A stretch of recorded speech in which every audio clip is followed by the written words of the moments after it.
Hello everyone, here we are next module, and in this module we're looking at a 1940 film called The Great Dictator.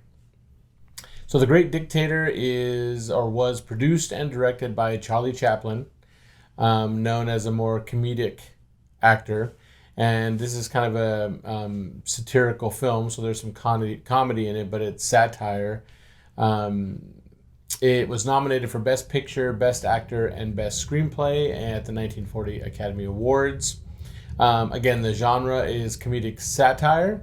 So again, satire is when they kind of use a comedic approach to deal with kind of political injustice or kind of, government and political kind of topics, right? I guess.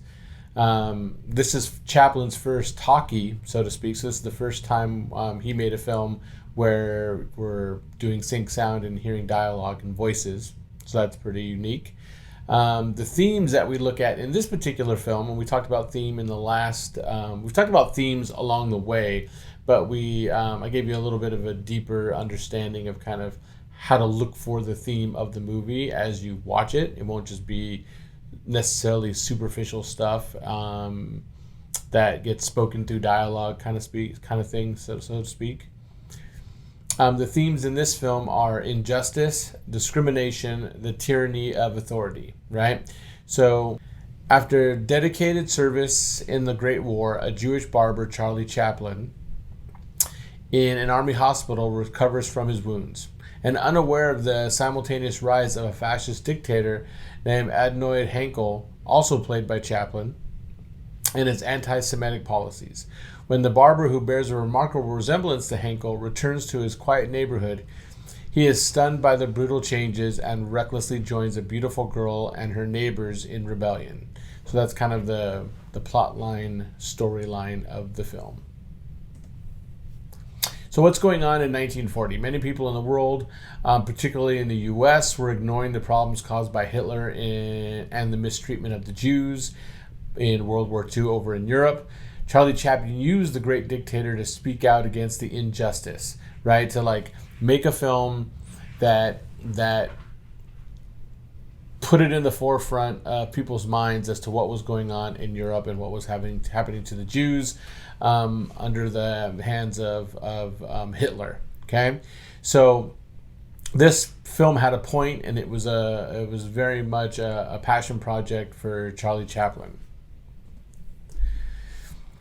What to watch for? Okay, so during a speech, you're going to see Henkel delivers numerous angry insults towards the Jews, which are translated as "Our Excellence has just said some words on the Jews." So you can see where they're kind of altering and adjusting kind of history in that way by the way they're kind of portraying this moment, right? So what does that say about what's going on and what do we hear and who's speaking what?